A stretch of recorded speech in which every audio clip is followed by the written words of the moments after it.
Welcome to the League of Women Voter Candidate Forum for Tacoma School District Positions 2 and 5. I am Lydia Zapeta, the moderator, and on behalf of the League of Women Voters of Tacoma Pierce County and our community sponsors, I thank the candidates and TV Tacoma.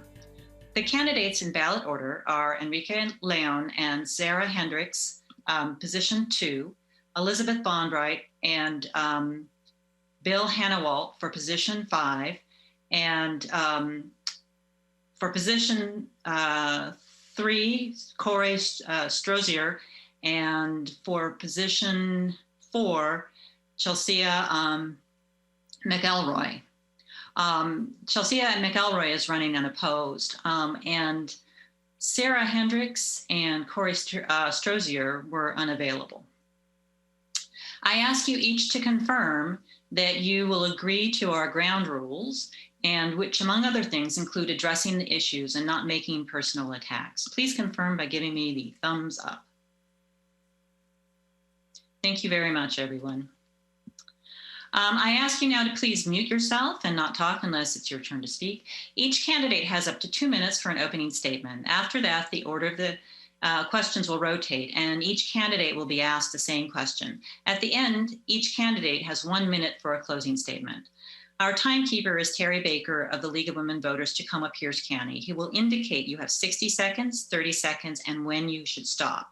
You may finish your sentence when she indicates to stop. The order of the 2-minute opening statements are Enrique Leon, Chelsea McElroy, Elizabeth Bonbright, and Bill Hannawalt. Your opening statement, please, Enrique. Thank you for having me, and I'd like to let our voters know that I'm excited to try to retain my seat on the school board. I've been on there for the past 3 years, and I'm excited to continue to work towards really improving academic success of our students, continuing to recruit and retain really the best staff we can throughout the system, and the safety, mental and physical health of the students are really something that's prime, and the staff, something that's prime in my objectives. So working on physical safety, mental health endeavors, nursing, counseling, of course, with pandemic, proper procedures and mitigations to prevent spread, but really the in-person learning is really the most effective learning. So I'm excited to try to keep the kids in school and learning.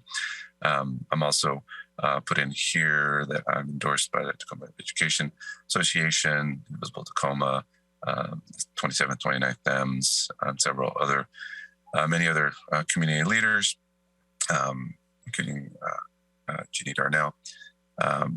So I will just add on that I'm also been in the community for over 20 years. I've had 2 kids, one graduate already from Stadium and one is in Stadium right now, come up through different parts of Tacoma schools, and very excited to continue to work to improve education. I've been the volunteer physician, sideline physician with Lincoln High School for 18 plus years and Stadium for about 5 years, and work towards making sure the kids have proper physical activity with safety protocols in place throughout those years, especially now with the pandemic. And the arts are something that's also very important to make sure we have viable and improved arts for our kids' mental health in school. So thank you for allowing me to be with you. Thank you. Chelsea, your opening statement, please, 2 minutes. Hi, everyone. I just want to thank you all for having me on today. I appreciate the opportunity to serve my community as a child born and raised in Tacoma, growing up here and having the opportunity as an elected official to represent the community in which I come from and the community in which I serve as a Head Start and ECAP teacher for the past about 16 years in early learning.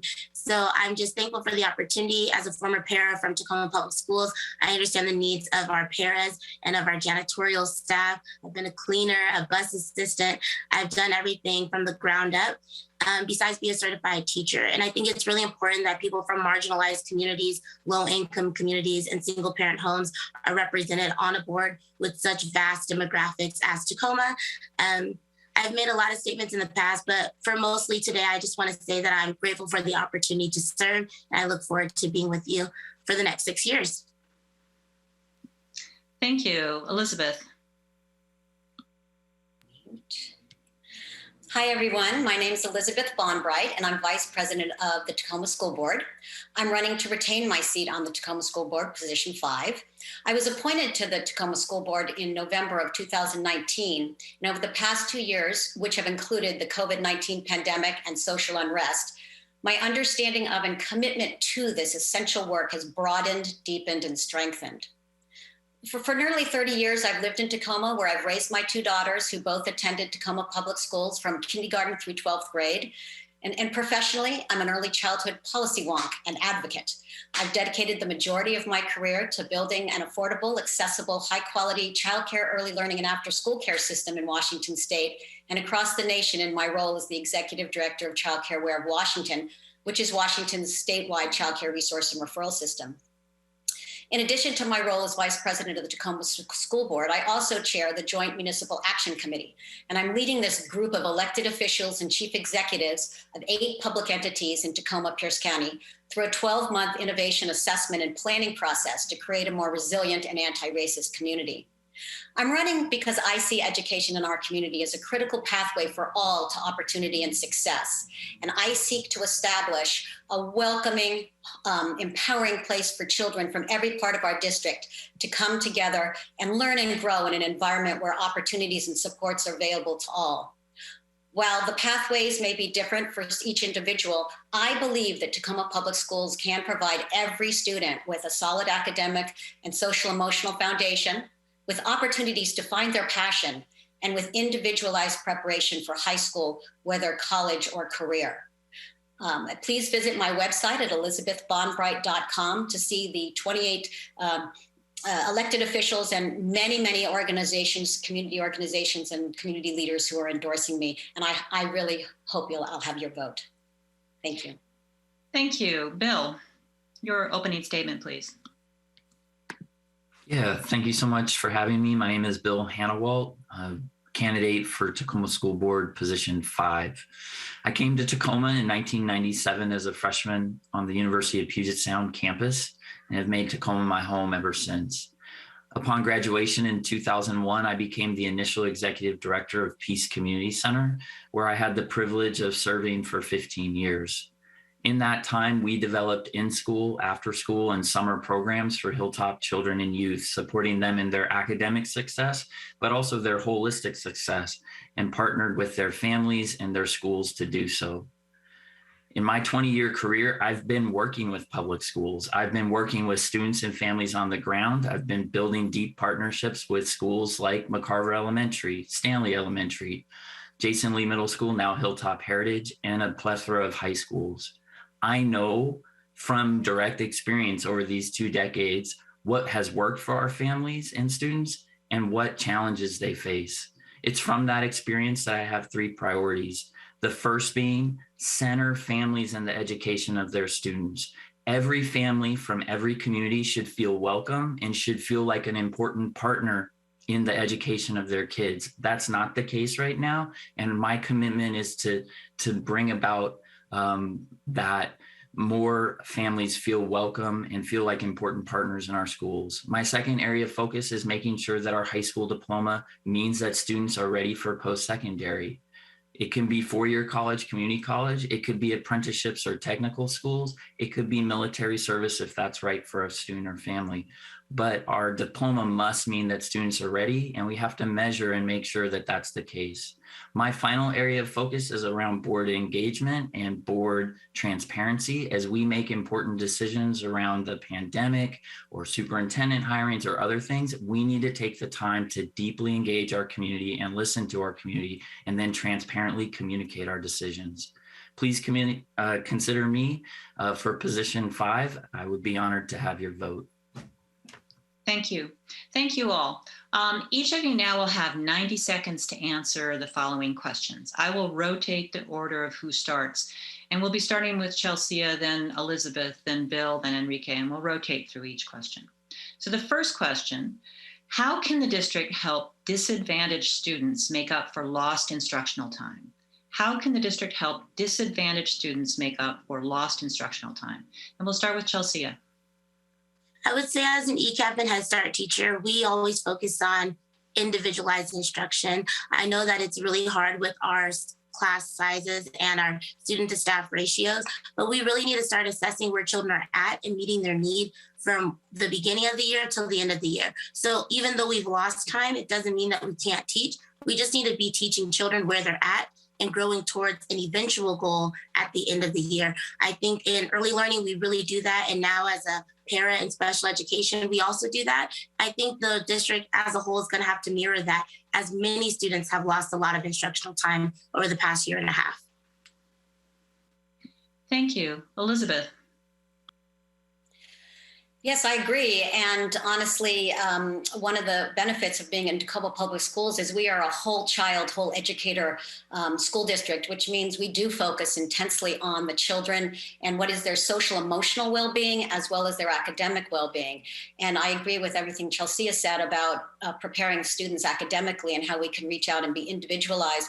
But we also have to focus on their mental health and their social emotional development. And I think especially now after the pandemic, we really need to be attentive to where each child is emotionally and how they can move forward and grow within the environment that's so stressful for so many kids. So it's both an academic and a social emotional focus. And it is every child.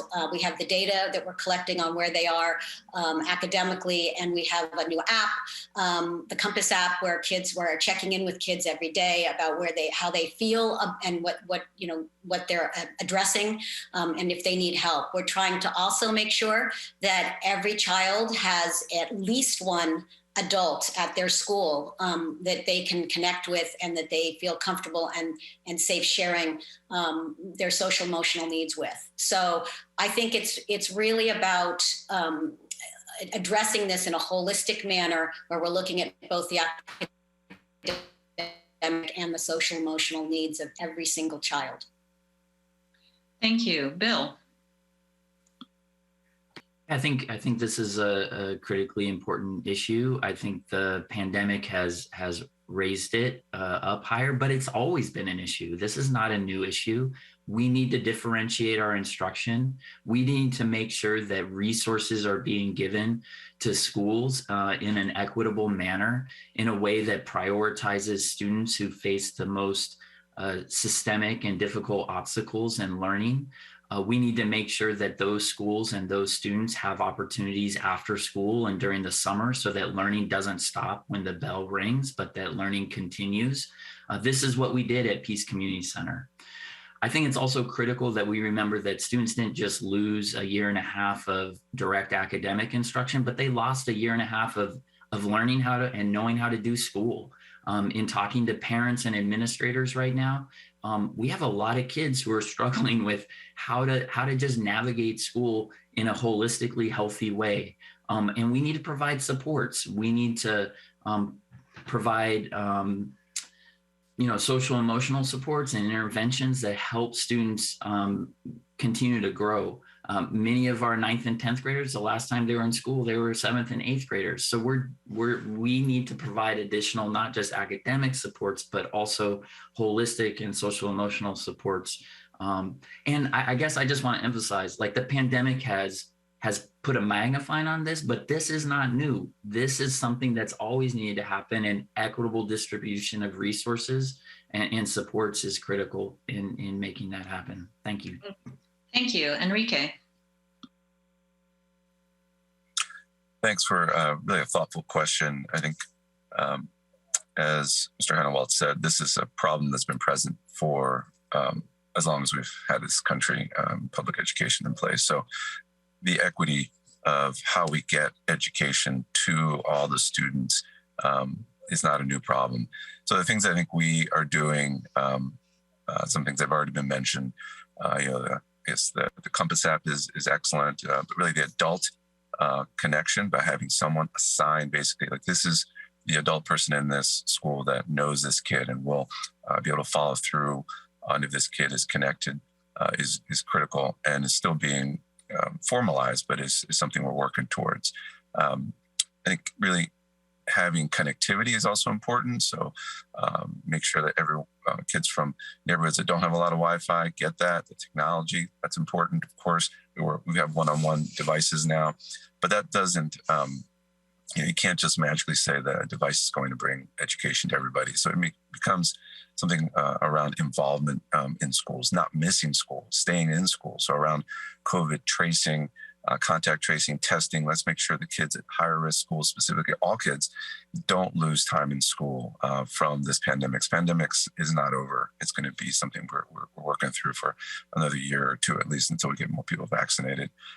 School-based health centers, something I'm very passionate about, getting school-based health centers in all schools eventually, but the most at-risk schools, because that helps. It's been proven to help keep kids learning and in school, mental and physical health going. Study halls, also something important. Okay, thanks. Thank you. Next question. How should curriculum be designed to educate students about past and present injustices while inspiring pride in our history? How should the curriculum be designed to educate students about past and present injustices while still inspiring pride in our history?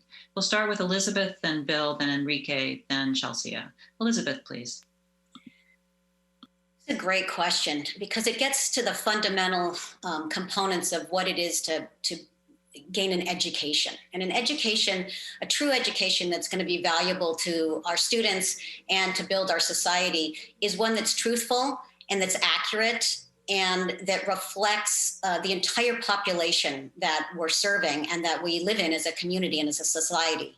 If we don't start teaching a more an actual history of all the different components of what happened during a time period or what happened to build this country, then we're not reflecting the reality of the contributions that every sector of the population has made. So it is one of the things that we're really diving into deeply in our equity work here at Tacoma Public Schools and trying to assess how do we represent the reality of our history or of our curriculum in general. Just how do we respect and welcome and engage every single student so that they see themselves in the work that they're learning about, that the curriculum makes them feel heard and powerful in a way that it doesn't at the moment. And so we're really working hard on building that curriculum to be reflective of the reality of the history and the future that we want. Thank you. Bill, please. Yeah, I appreciate it. Thank you for the question, important question. I believe as well that it begins with simply teaching the truth of our history and the full history and acknowledging that hasn't always been the case.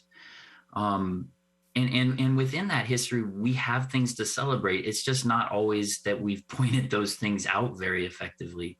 There have been so many people in our country that have persevered, that have struggled, that have fought for a justice and more equitable society in all sorts of paths, in the civic life, but also in the sciences and in English and in all different places. And so we have things to celebrate, but I think we need to talk about and really teach our full history. The second thing, though, that we need to do is we need to focus on the curriculum, but we also need to focus on the instruction. We got to make sure that our instruction is accessible and that we are meeting students where they're at, that we have culturally responsive teaching. My wife, as a teacher at Lincoln High School, is helping to lead this and help train staff. And so it's about the curriculum, but it's also about the instruction and making sure our teachers and our staff have the training and support they need to teach in a way that our students can really engage and learn and grow and feel valued and respected. Thank you. Enrique.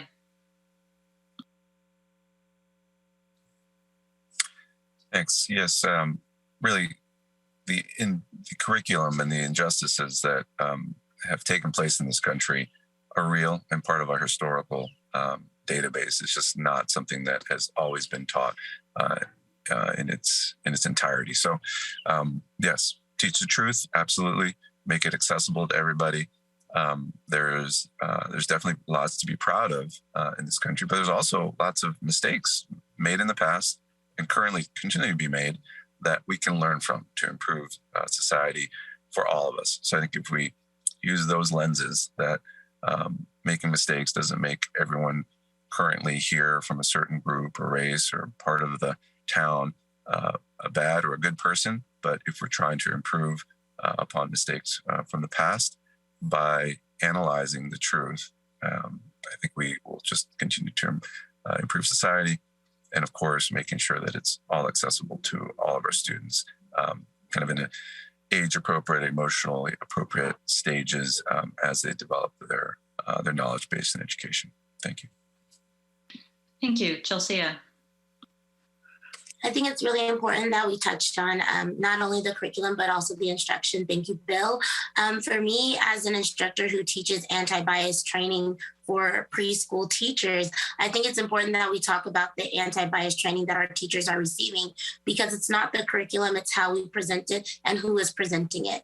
As a Black student who grew up in Tacoma, I'll tell you, most of my teachers didn't look like me, didn't talk like me, and didn't understand where I came from. So if I were to make a statement like, my grandmother told me that Jim Crow was real, and my teacher would say, based on what? Because in our history book, this is not what we're talking about. So it's really important that we have instructors who have been trained in anti-bias work. I know the Tacoma Public staff is really big on that, as I used to work for them and we were trained in it, but we have to really touch back into that. We need some supervision on that. We need to know who's teaching our children, what they're teaching them, and how they're teaching them. Just seeing the curriculum is not going to show you how it plays out in the classroom with the majority minority student population and a majority non-minority teaching population. So just things to consider is not just who teaches it, but how they teach it, and some further supervision on how that's going in the classroom with the majority minority student population.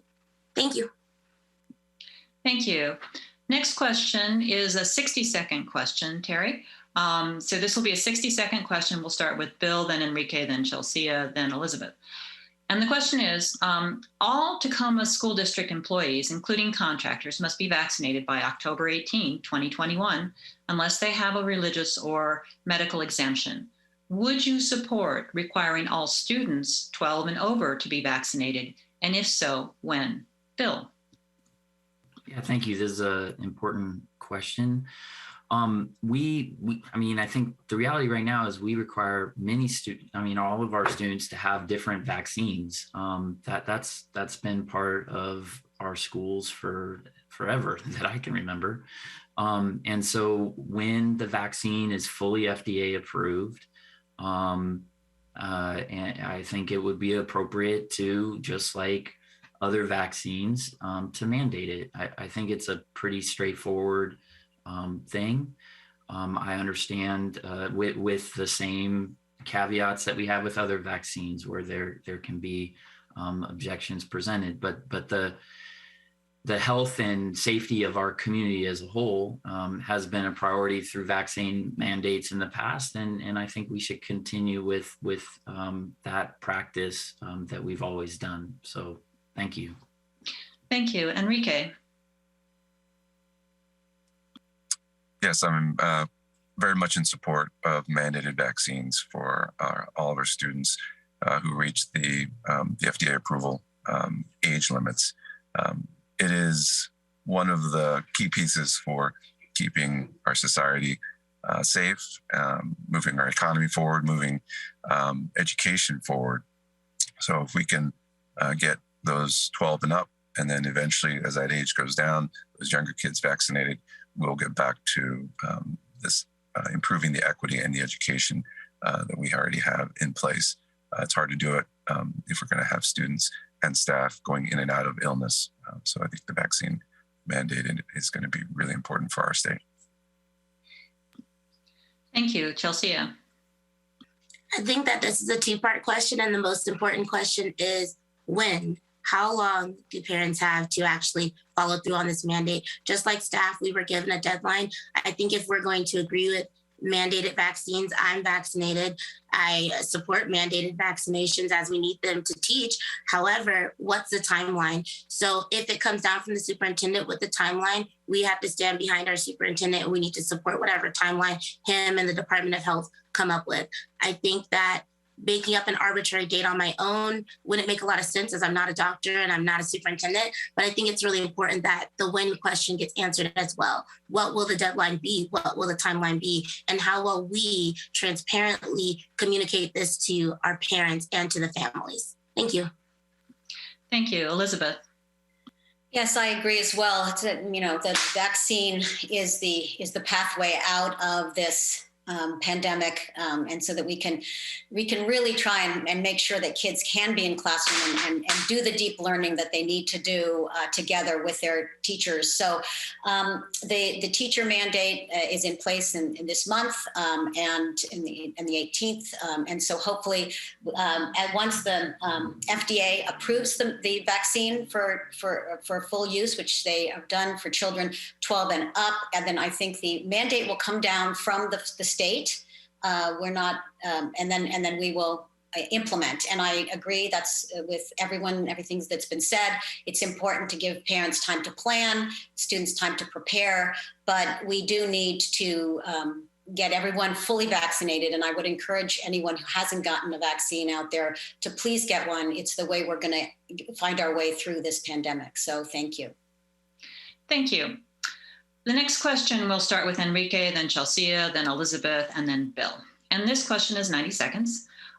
So what do you think Tacoma School District can do to empower kids and youth about addressing climate change, either through its energy, transportation, and purchasing policies, and/or the curriculum and activities of the school district? So what do you think the Tacoma School District can do to empower kids and youth about addressing climate change, either through the school district's energy, transportation, and purchasing policies, and/or its curriculum and activities? Enrique.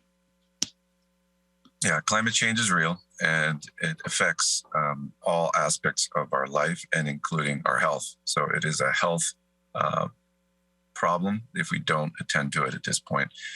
So it is something that in the curriculum should be discussed at all ages. And there are discussions around climate change in science at this point as a science-based discussion, but I think it can really be extrapolated into most and many of the subjects that we teach. So I think it's something that's important. It's the data supports this.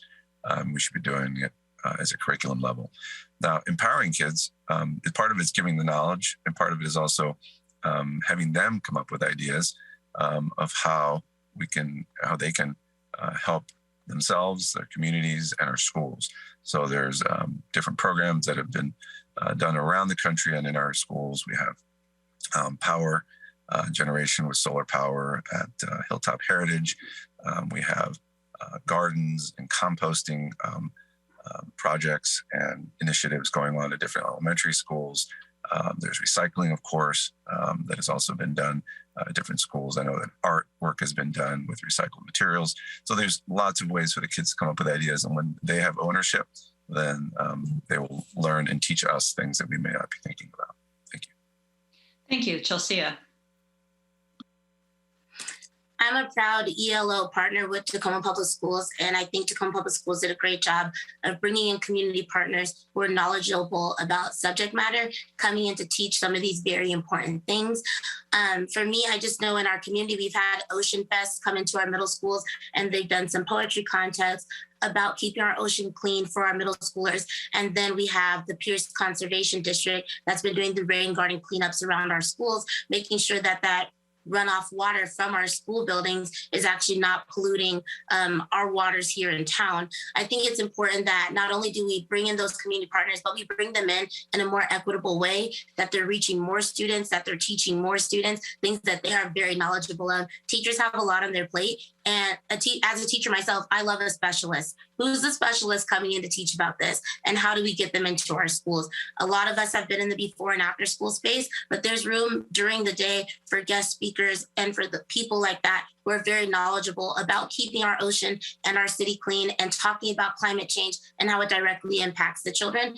I think having them after school is great, but having them during the day and in a more equitable way at all of our schools would greatly benefit our students. Thank you. Elizabeth.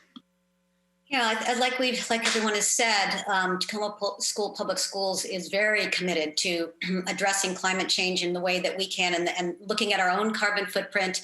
And I'll speak first to the educational piece that everyone has done already. We are really looking to our partners, but also within ourselves and our teachers to encourage and stimulate conversations about what we can do as individuals, our individual responsibility around climate change. And kids are the best advocates with their families to change the way they behave. So that's awesome. But in addition to what we do with before and after school and in classroom time, as a school district, we spend a lot of time looking at what is our carbon footprint and how can we reduce it, and how can we be better stewards of this of the environment that we impact. And example is with Jason Lee, we're putting in solar panels. That was a student-directed initiative, very exciting work, and it's making a difference. And I think we also buy buses that are fuel efficient and are less impactful. We look at all of the HVAC systems, and when we build buildings, which we're doing with the bond measure, we're making sure that they are as environmentally sound and safe and secure as possible, maximizing light and heat retention and all of the things that are important when you're being a good steward of the environment. Thank you. Bill. Yeah, I mean, honestly, I think it's the young people that actually give me any hope at all around the issue of the environment. And we need to give opportunities for our young people, our students, to lead. They're passionate about climate change. They're passionate about solutions. Often they're more knowledgeable than we are as adults. So whether it's in the classroom or after school, we need to encourage conversation. We need to undergird it with good teaching and science. And we need to support students to take action, as has been mentioned with the solar panel project at Hilltop Heritage Middle School, but also, that's an amazing opportunity to learn, to write grants, to raise funds, to talk. This type of learning is something that we should think about in environmental and after school, but we should think about this kind of project-based learning, hands-on learning throughout the school day. It's powerful, and students learn. The second piece that's critical is, the school district has a big budget. We build a significant amount of buildings, and I think it's really important that we have policies around environmental standards for our buildings, especially as we build new ones or renovate old buildings. It's a way that we can have the most direct, I think, impact on this. And so I think the way we, budgets are values-based documents, and I think we need to live that out within prioritizing addressing climate change. Thank you. The next question will start with Chelsea, then Elizabeth, then Bill, and then Enrique. According to the Office of the Superintendent of Public Instruction, OSPI, only 55% of Tacoma children enter kindergarten already in 6 areas of development and learning. What can be done to improve early learning readiness? Again, what can be done to improve early learning readiness? Chelsea. Partnership. It's really clear there are hundreds of childcares throughout the city that are not partnered or affiliated with Tacoma Public Schools. Transparency in the educational requirements. Preschool teachers like myself, I was driving up to schools on my off days to get that curriculum instruction from kindergarten teachers to ask what I needed. It should be public knowledge. It should be handed out. So that way all the childcare providers in our city actually know what we're teaching in our schools, so that we can mirror that learning and we can partner up. That way a kinder care that's close to 3 elementary schools that partners with those elementary schools, that's where those kids go after school. Their pre-K programs need to know what our kindergarten programs are learning. We have the WA Kids, which is a general and very vague assessment, but just having that direct communication from the schools to the childcares, so that we can not only diversify our instruction, but mirror that so that there's parity, so that all of our children who are coming from licensed childcare are going into licensed schools and understanding what the curriculum expectations are. Unlicensed care and children who are staying home with their families, no different than a homeschool family. We should be reaching out to them. we should be communicating, these are the needs, this is what's coming up when you get to kindergarten. So as a preschool teacher myself, it's very hard to partner when you don't have any access. Thank you. Thank you, Elizabeth. Well, this is exactly what I've been spent my 30-year career here in Washington State doing. So I have to agree that it's all about three things: partnership with between schools and licensed childcare providers, which is part of the system that we built in Washington. It really didn't exist, and now there is a mechanism and there's an encouragement that schools actually reach out to their licensed childcare providers that serve their area and are feeders to their schools, and that they work together. And also the second piece is parents. It is a shock for a lot of families when they come out of early learning, which is very engaging with parents. And, you get notices when you pick up your kids from childcare, and, this is what happened in your day. And it's just very, parents can come in and out anytime they want. And that's what they're used to. And then they hit the kindergarten door, and it's a very different experience. And so for a lot of families. And so I think we need to continue to bring early childhood philosophies into the K-12 system. And that is what we're trying to do with the whole child, whole educator movement, is to actually make the rest of K-12 much more engaging for families and for listening to what families need. And the third piece is really around the educators, making sure that, as we were talking about earlier, that the kindergarten teachers and the first and second grade teachers are engaging with those childcare providers, and that the childcare providers are getting access and information. And so it really is a community effort to bring the social emotional work together. Thank you. Bill. Yeah, I think this is an incredibly important area. Just like all of us, this is not my area of expertise. Certainly is Elizabeth's and Chelsea's. And so I think as a board member, it's important to be able to acknowledge and then engage with others who have the expertise. Certainly, what has been mentioned around partnership and parents and educators is critically important. I guess what I would add to it is we also I think fundamentally, from a state funding perspective, we still don't take early childhood as seriously as we should. We don't fund it. We don't fund it like we fund K-12. So if you go to most families, who are providing childcare or other childcare providers, licensed and unlicensed, they're working for very little, and they're being asked more and more to hit high standards with WA kids and other things. And so we need to create the state funding level so that early childhood teaching, which we know is so critical at laying such an important foundation for learning for students, is funded in a similar way to K-12, and that early learning teachers get the same type of salary and can just have living wage jobs. I think that's a critical component to early childhood, and we have to, if we really value it, we need to fund it. So I appreciate it. Thank you. Enrique. Thanks. I agree with really most of the things everybody's said here. So I'll just stress a few other things. I think really this piece of funding is quite important, right? Because salaries that go to everyone in education, especially early childhood education, are lower than they should be.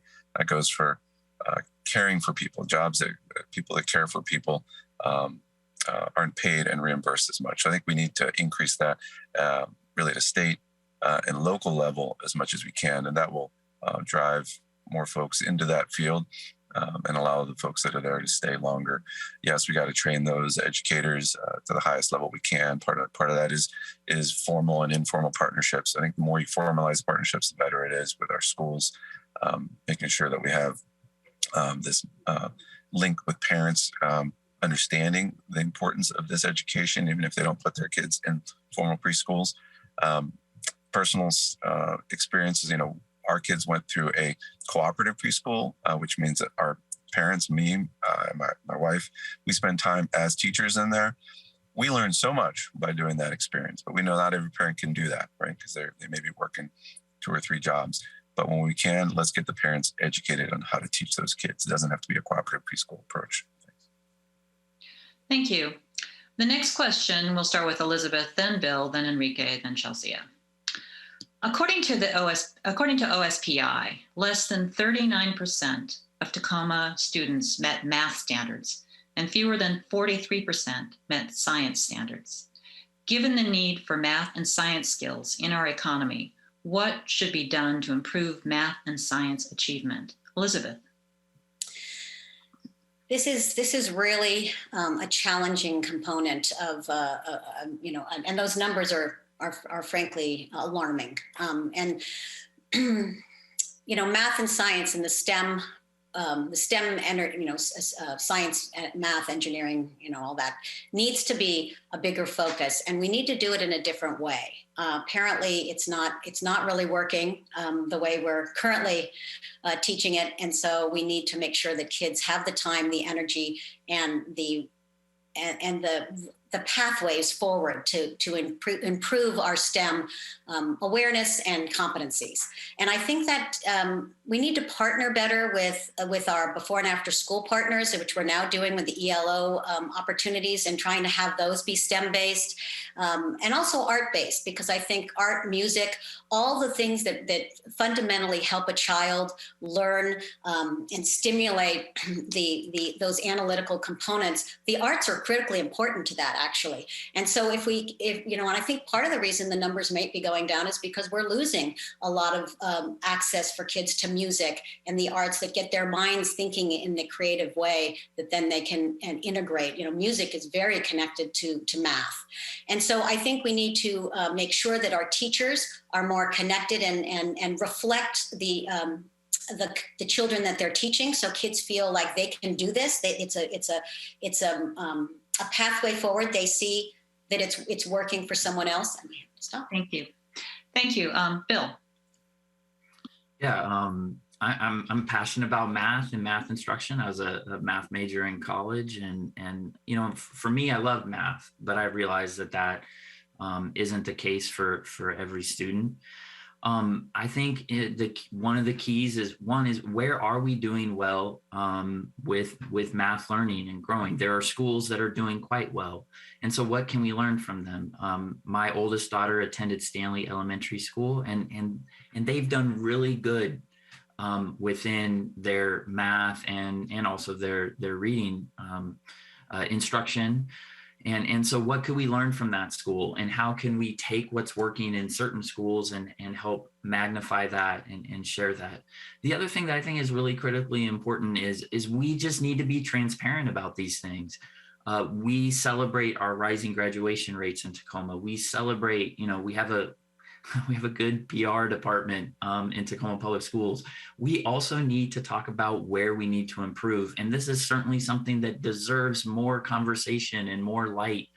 And I think, we need to think about things differently. Forever, the pullouts for elementary have been like PE and music.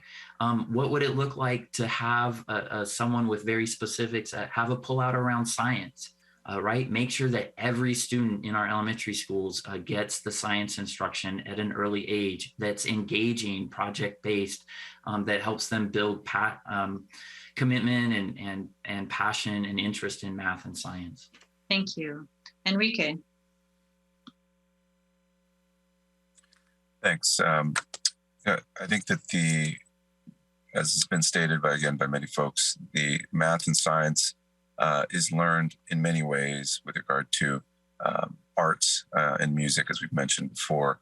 Incorporating this into everyday life is going to be really the way through this. The other thing we need to remember also is these are standardized tests sometimes that are given.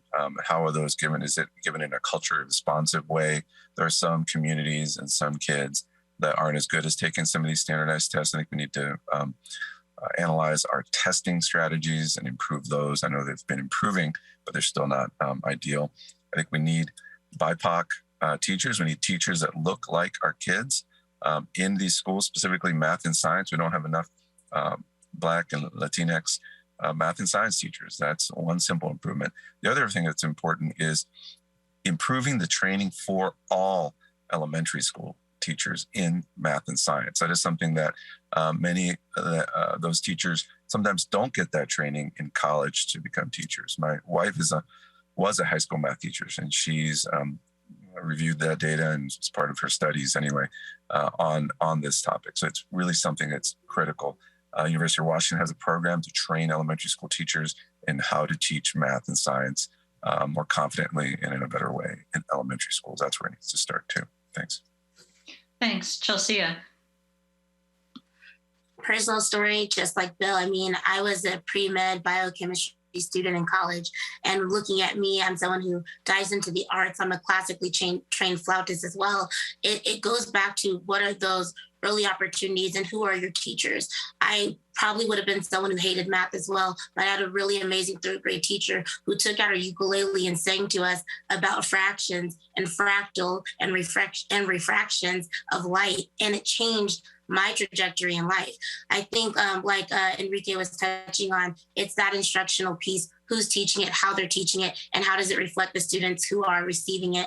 Again, with the standardized tests, we've already known, it's nationally noted that these tests are not culturally responsive, and that by and large, Black and brown children are not going to pass them, even if they're very talented in math and science. So I think it's important, again, like I said, with everything else, who's teaching it and how they're teaching it, and what's the supervision on how that's actually going. Who's stepping into the classroom to review how these subject matters are being taught to our children. I know principals have a lot on their plate, and there's not enough vice principals to go around. We don't have enough people to pull out and teach these subjects, but these are subjects that our students are failing in. Like Bill said, transparency is key. I think if parents knew we were failing in these areas, they'd probably step up and do their part as well. Thank you.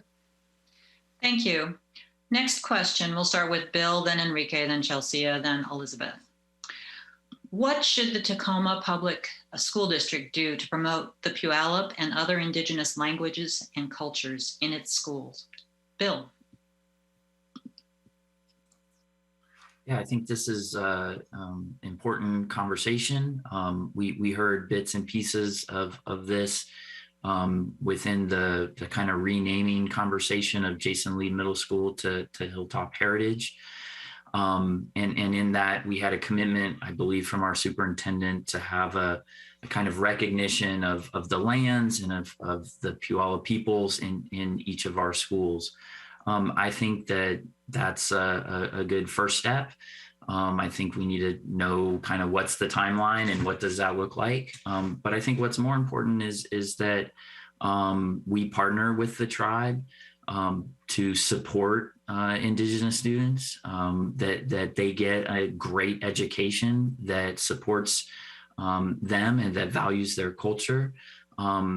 That statements and signs are, I think, an important first step, and they're important in reminding us of the work that we need to do, but it's just that, it's a first step. We have to take it further, and our job fundamentally as a public school system is to educate our students. And so we need to educate all of our students on our history, on what happened here in Tacoma, and how our relationship with the tribe has developed, and we need to value that education of both Indigenous students, but of our students as a whole, and understanding our relationship with the tribe and the culture there. Thank you. Thank you, Enrique. Thanks. Yes, I think the acknowledgements that we're doing currently are just the first step, as we've said. There is some of this in the curriculum that's being discussed with students at higher, usually older ages.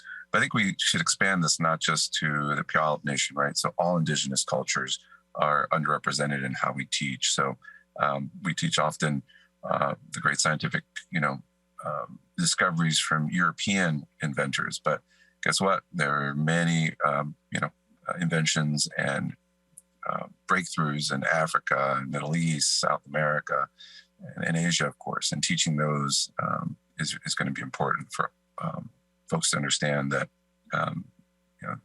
really where people come from doesn't limit you, and understanding the backgrounds of our learners, and again, bringing this into having teachers from Native American, and not just Native American, but other indigenous cultures around the world, is important to have them in our school district too. Thanks. Thank you, Chelsea. Again, everything goes back to partnership for me, but at what point do we have so many partners and so many people in our city who are able to step in and do these things? Then what is the school going to be doing itself? What are the teachers going to be doing themselves as well? In what way can we bring this in without bringing in so many partners? We have to partner with the tribe because this is their land that we live on. We need to acknowledge these things. I think, as Enrique said, it starts younger. We shouldn't wait till kids get in high school and then bam, hit them with all the history. It really stresses them out. But if you start at a younger age with maybe some community partners, by the time they hit high school and they're learning about more fact-based historical context, it won't hit them as hard. But I just feel that it's a lot of partnering for all of the troubles and the ails in our system, from math to art to science, and now to even our tribal history and the land that we serve. So I think it's something that the school board itself is really going to need to look into. We're going to need some community listening sessions from those in the tribe and those outside of the tribe, from our community members, to hear how are we going to solve this problem? Because these are some things that the school is actually falling very short in, and we need to address those. Transparency is key. If we hit it with the community, with parents, with families, with the tribe, then I think that going forward, our relationships will be much stronger. It'll be more than just a land acknowledgement. All children will feel welcome in our schools. Thank you, Elizabeth. Well, for me, this all starts with honor and respect. And I think it's very important that the school board, the school district, all of our teaching staff and our students, honor and respect the Puyallup tribe and all the indigenous native folks that live, who have grown and lived in this land for time immemorial. And that's one of the reasons that back in 2020, I had asked that the school board start every board meeting with the land acknowledgement, which we developed in partnership with the tribe, and now read at the beginning of every meeting. It's an official part of our agenda. And, I think that is just a first step. And the next step forward is the something at every school that acknowledges a visual recognition of our partnership with the tribe and the importance and the value and the honor that in which we hold the tribe. But it's bigger than that. It's really transforming the way we operate as a society. And that's the work I'm doing on the Joint Municipal Action Committee, of which the Puyallup tribe is a member. And we are working to transform our community in multiple ways. And one of them is in actually honoring and respecting the role of the tribe and the importance that the tribe plays, Puyallup tribe in particular, plays in our society, in our economy, in our social fabric. And I think it's critical that we all work towards that with honor and respect. Thank you. The next question, we'll start with Enrique, then Chelsea, then Elizabeth, then Bill. And this question is, how do you think the civics education requirement mandated by the state should be implemented? Enrique. Thanks. Learning how to be civically conscious and a good member of the community starts early. So I think it really needs to start at the very early elementary school levels, understanding kind of how government works, how the importance of representative government and voting, and just work that through elementary, middle, and high school ages. You don't just wait till high school or middle school to start discussing this important topic. So I think it can take on various forms, from formal curriculum to student-run education, from as student council and how they do run votes that way, but also their initiatives and advocacy at school levels, from whether it's new curriculum that's being brought in to the discussion we had around health and safety, to discussions around global warming and climate change issues. So this can be done at early ages and should be done just age appropriate throughout their education. Thanks. Thank you, Chelsea. Personally, I was not aware that there was a civics mandate, but I'm actually really glad to hear it.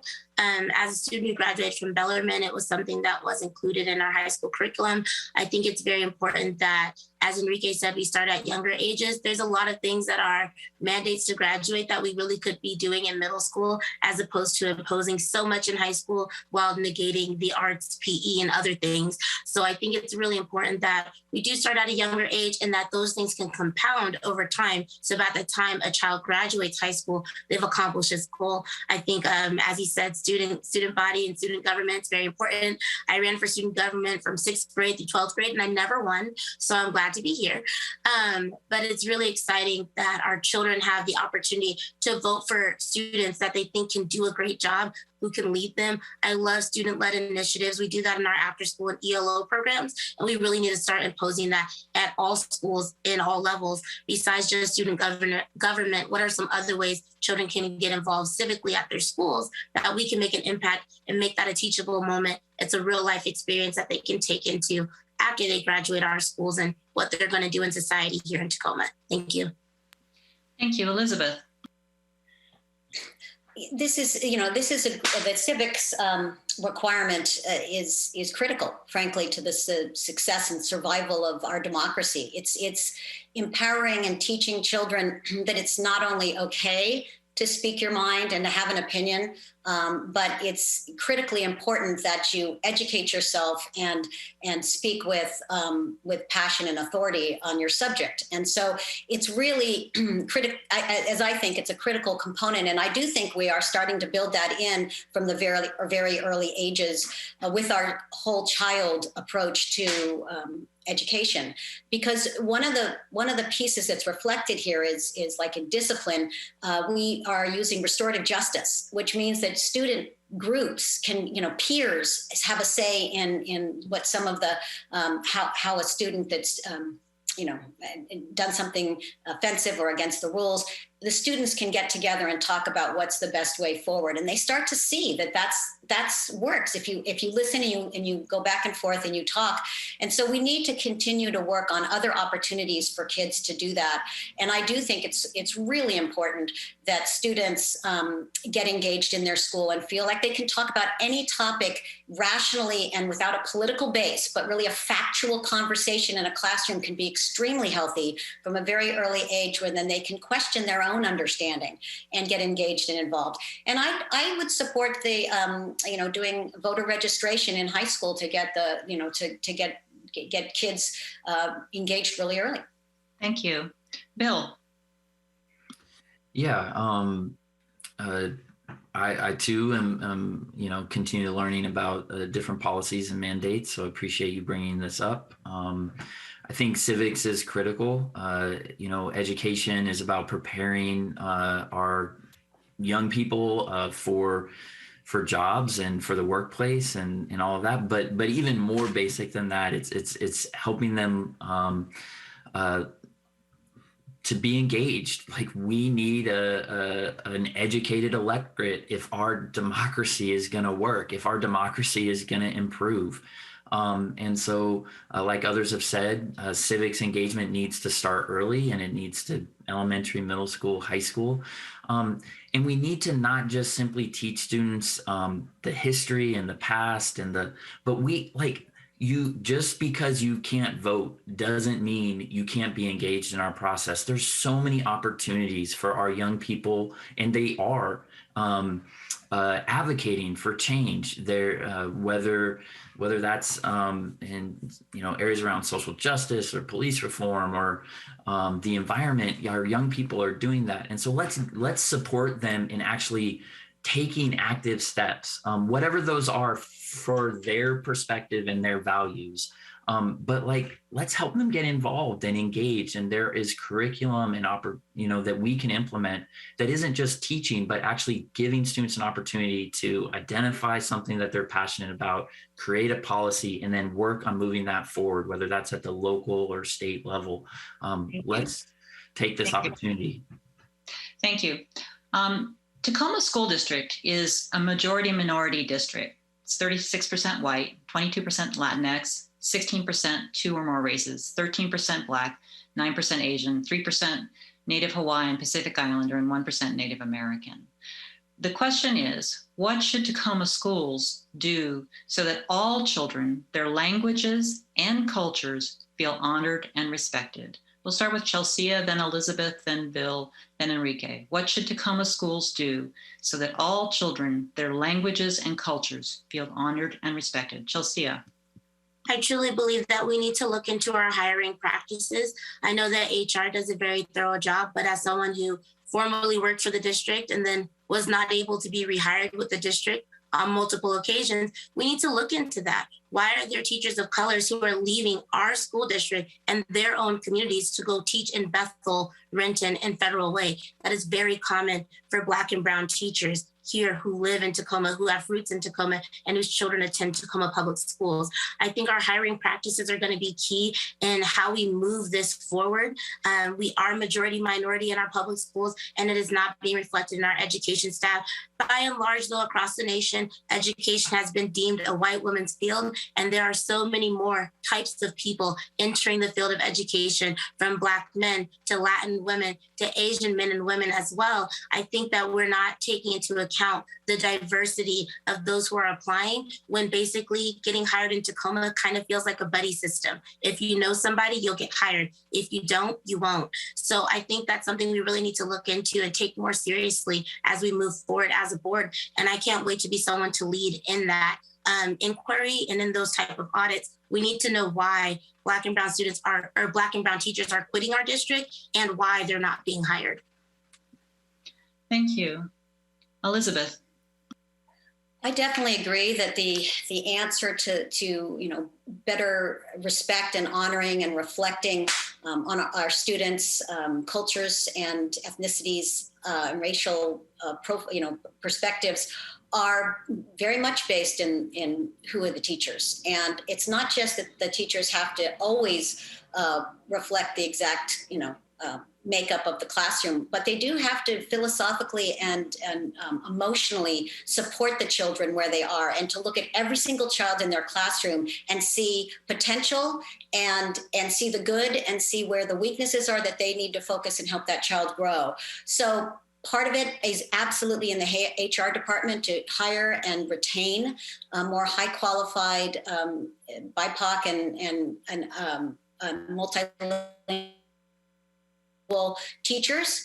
It's also about training and making sure that we, not just equity training, but really deep down thought-provoking training about what it is to elevate the student body entirely and individually to the excellence that they have inside. And that really is a huge commitment that we are making and that we need to continue to make in Tacoma Public Schools, to make sure that these kids see themselves and see the potential by being reflected not just in the student body makeup, the teacher makeup, but also in the languages. I think oftentimes we don't respect that, and so we need to work better with families and speaking to them in their home language. Thank you. Bill. Yeah, I think there's so much that we need to do, right? This idea of how do we make sure that all children and their backgrounds, their languages, their culture are honored and respected. This is not a single policy thing. This is a every policy, every day kind of question. And so it has to do with our hiring practices and making sure not only our teachers, but our administrators and others reflect the beautiful diversity of our community. We need to partner with our teacher training programs at PLU and other UWT and make sure that our teachers are getting the type of training that prepares them, one, that they're able to recruit the diversity of people who want to be teachers, so that we're creating a good pipeline, but that we're also providing them the type of training that teachers need to really engage well our diverse student body. It has to do with the training of our teachers and other adults in our schools around culturally responsive teaching and other practices that embed a value of all students and the cultures that they bring. It has to do with how we deal with discipline. It has to do with how do we distribute our our financial resources and make sure that that's done equitably, so that students have the support and resources they need. So it's an every policy issue that we need to be thinking about. Thank you.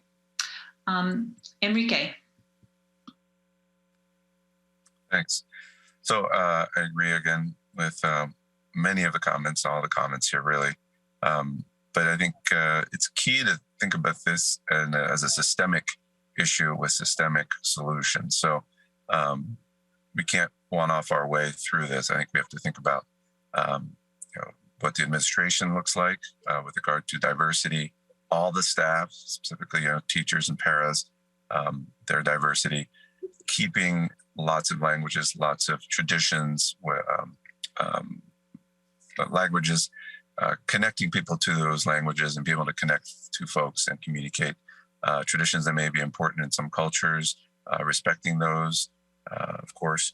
The finances, you gotta not just talk, right? But you have to send the budget and make it equitable around the district for whatever the topic may be. So examples may be, so the band, making sure that you have enough band instruments in certain parts of town that may not have as much money, right? So maybe we need a whole lot more instruments in certain parts of town to get people to join music in the band. Same thing for maybe some sports and some non-traditional sports for some communities. So those need intentionality. And I think that our leadership has been doing this, wants to do this, but I think we can improve it with support of our community. Thank you. Our next question is a two-part question, and we'll start with Elizabeth, and then Bill, then Enrique, then Chelsea. What strategies do you advocate to increase school funding, and what are your funding priorities? Elizabeth. Okay.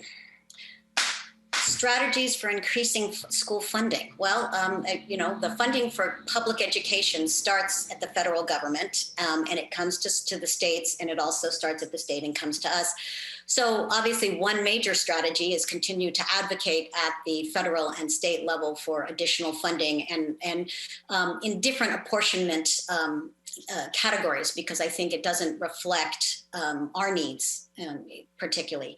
In addition to that, I think we really need to think creatively about new partnerships where we can get additional investments made in our school system for specific categorical areas, whether it be around cultural inclusiveness or equity training. I mean, I think there are other ways to bring resources in, but it is basically funded by the public. And so there's the levy, which we also have another levy coming up next year. We have two levies actually coming up next year. So there's making sure the public understands what it is that's at stake if we don't fund the levy, because this levy is the a maintenance and effort levy as well as the tech levy, the two that are coming up next year. And if we don't reinstate those, then we won't have a one-to-one district. We won't be able to support kids with technology, and we won't be able to do special ed is heavily funded by the levy,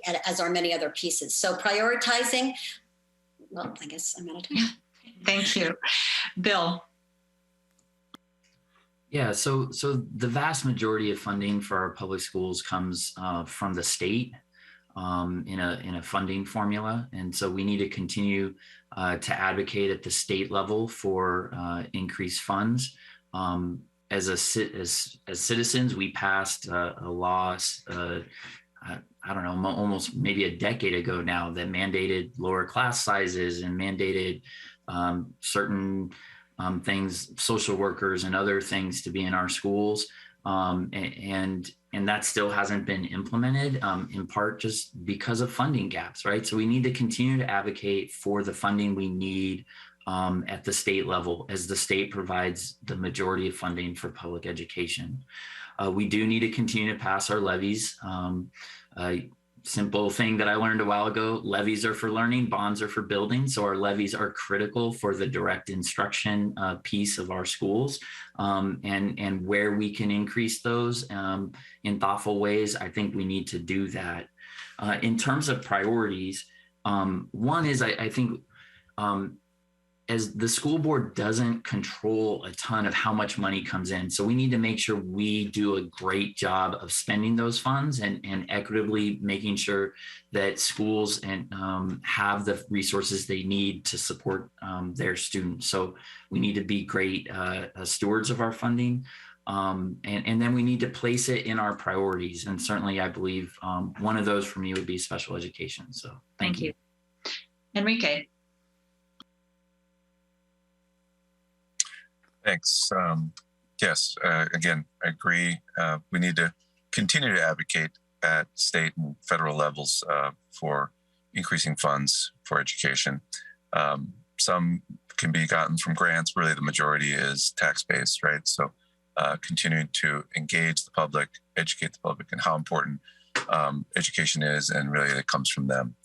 I think, we've talked about bonds and levies. Our community has been supportive and progressive in passing those. So I thank the community. Let's continue. Let's not just assume that's always going to happen. We need to continue to work on that. As far as priorities, I think it revolves around really people first. So I think our human power is the most important way we teach. It's not the technology or the building, but those, I put humans first. So salaries and benefits, making sure we can retain and keep these top-notch educators and staff we have. Our curriculum is very important. That's not where most of the money goes, though. Making sure we have top curriculum and buildings, of course, that are really positive learning environments. Health is important when we think about the way people learn. So making sure we have healthy, safe buildings, school-based health centers is something that I'm also trying to get expansion on, but we need partners for that. So partnerships are important in all of our funding sources. Thanks. Thank you. Chelsea. I think, as everyone said, that our funding for public education comes from the federal and the state level.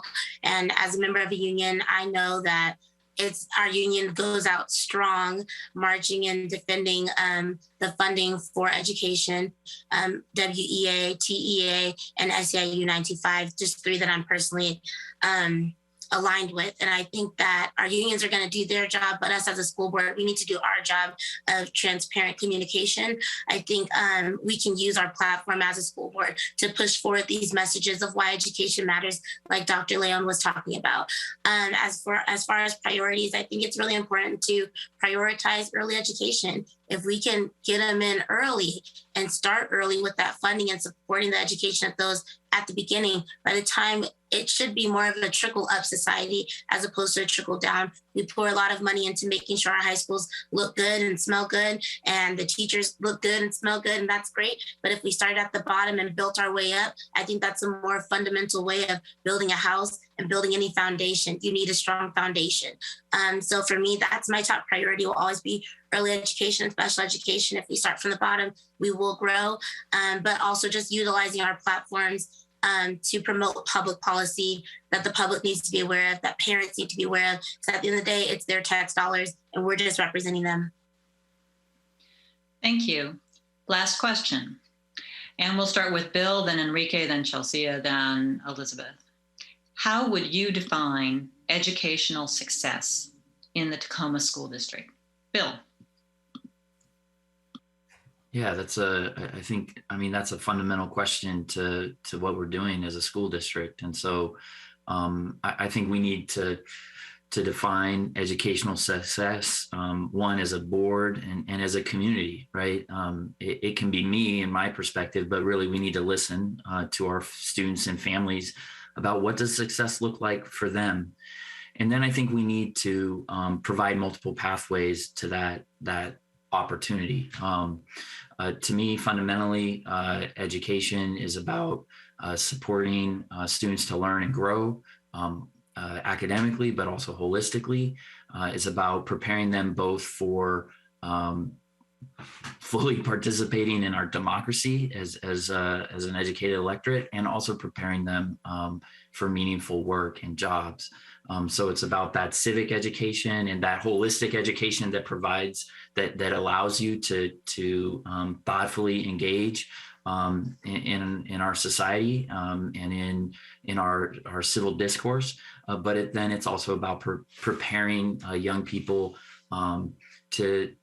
for work and for living wage work. And for me, a priority is making sure our high school diploma means that students are ready for that next step. And I think that's critical. It can, again, be four-year college or community college. It can be a technical school or apprenticeships, but we need to create multiple pathways to success around workforce and support all students, and making sure that as we look at who is navigating those different paths, that there's parity in that. So I appreciate it. Thank you. Enrique. Thanks. I think success could as Bill said, mean a lot of things to different folks. So my version of this would be the emotional and physical health of a person, of a student throughout their education and into post-graduation life to make sure that they stay physically, emotionally healthy would be successful. Understanding how they can incorporate and be part of society, not just by working, but also by their civic involvement. Graduation rate is important. Grade scores are not as important. Yes, we want lots of folks to graduate, but also what do they do after graduation? We've talked a lot about this. So whatever they choose to do afterwards, is it fulfilling? Can they pay the bills? And are they mentally and emotionally healthy? And can we measure that? It's been difficult to get measurements on this for lots of reasons, but I think we need to work harder to try to find a way to measure this because students leave our state to go continue educating other places and get jobs and apprenticeships other places, not just in our state. It hasn't been an easy place to measure this, but I think that's a challenge we must step up to meet. So thank you. Thank you, Chelsea. I think as a preschool teacher and as a social emotional coach in our after school programs here at Tacoma Public Schools, we set small goals and we accomplish them. And then we march towards our next goal and we knock it out the park. I think that it's always been a goal of mine that children leave feeling proud of themselves and proud of those who they spent time with. I don't believe that there's a traditional way to map educational success, but we don't have a definition of high quality education. What does that look like for each individual student? So when we get back to individualized instruction and mapping that success plan for each student, starting at the beginning and following through high school, and there's a lot of kids here. So that's going to take a lot of work and a lot of hands. So when we start mapping that out, that's when we can start defining what educational success is. For me, it's always going to be social emotional growth. Do you feel proud of yourself and the efforts that you've made? And did you accomplish something with a peer or somebody other than yourself? Did you make a friend? Did you shake a hand? Did you touch a heart? Did you change a mind? That's what's important to me. But I am going to pray that as a district, we start growing towards individualized instruction and individualized mapping of educational success, as it will look different for each and every student who walks in and out of our doors. Thank you. Thank you, Elizabeth. Well, for me, educational success is that every single child that enters our doors at the Tacoma Public Schools leaves empowered and prepared and socially and emotionally strong and academically enlightened in many ways, and that they've taken a pathway that works for them. And this, to get to that point, you've got all the data points along the way that you can, the test scores and those other things, but it really involves the bigger society, the families, the communities that are going to support these children all the way through, and to make sure that we're addressing what each child needs. And it's going to be different for every single child. We have almost 30,000 kids, and each one of them, success is going to look different.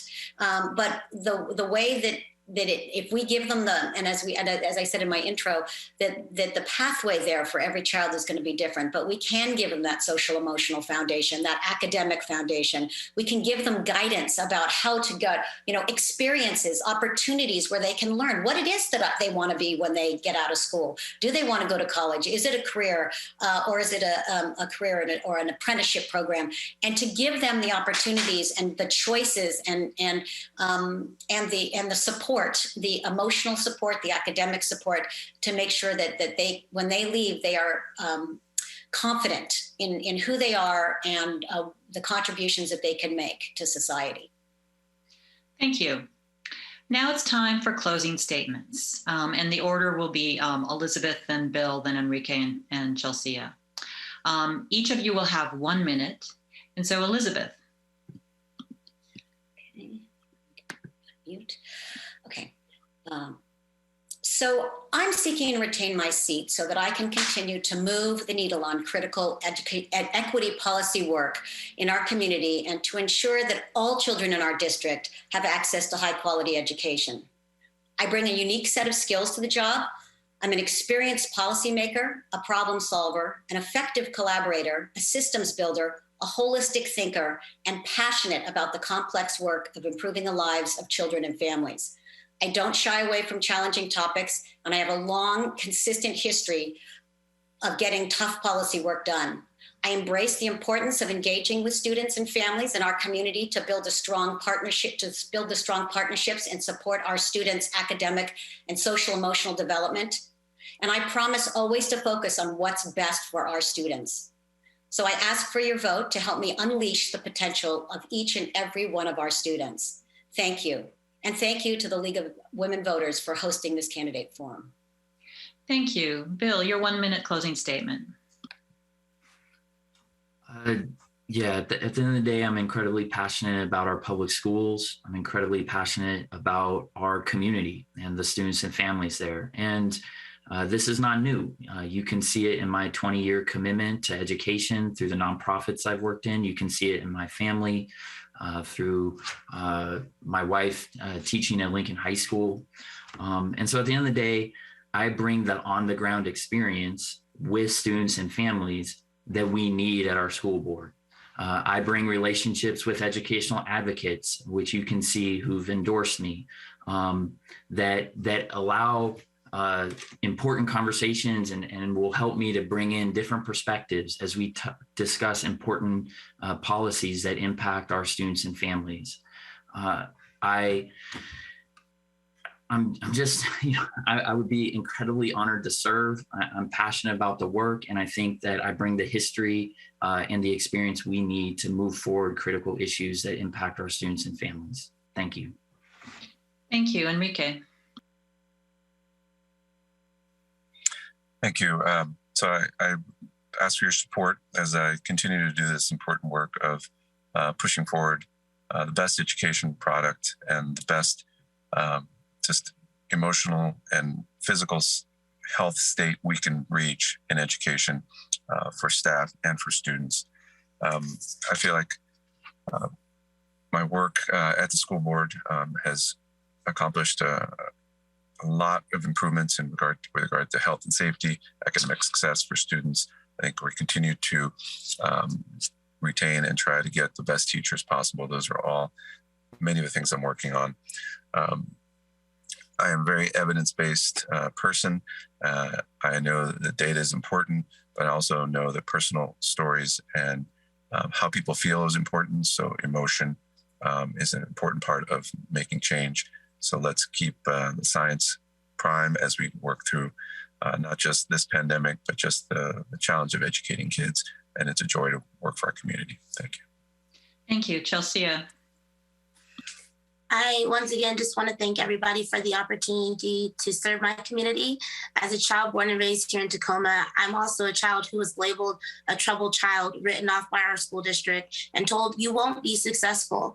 And I think that having representation that's actually walked in the shoes of our parents, of our children, low income, single family, IEP, 504 plan, whatever the issue is, you name it, it was in my single parent household growing up. And as a child who grew up in this district, I am so grateful for the opportunity to serve and represent those who look like me and who've experienced this life the way I've experienced it. I am grateful for the opportunity, and I can't wait to bring more people like me to the table, because that's what the board needs. We need actual representation of children and family from this community who've grown up here and who've walked that life. So thank you for the opportunity to speak today, and I can't wait to serve as your next school board director. Thank you all. The candidates in ballot order are Enrique Leon and Sarah Hendricks for position 2, Corey Strozier for position 3, Chelsea McElroy for position 4, and Elizabeth Bonbright and Bill Hannawalt for position 5. I would like to thank the candidates who were able to join us, the timekeeper, Carrie Baker, the Tacoma Pierce County League of Women Voters, TV Tacoma, and Affordable Housing Consortium. And thank you for watching. You can see the League of Women Voter Candidate Forums at www.tacomapiercelwv.org. That's www.tacomapiercelwv.org. Read your voter's pamphlet. Look at vote411.org. That's vote411.org, where you can find answers to questions posed to all candidates running for office. Read the candidate's website and do everything you can to be an educated voter. And don't forget to vote before November 2nd. Thank you all.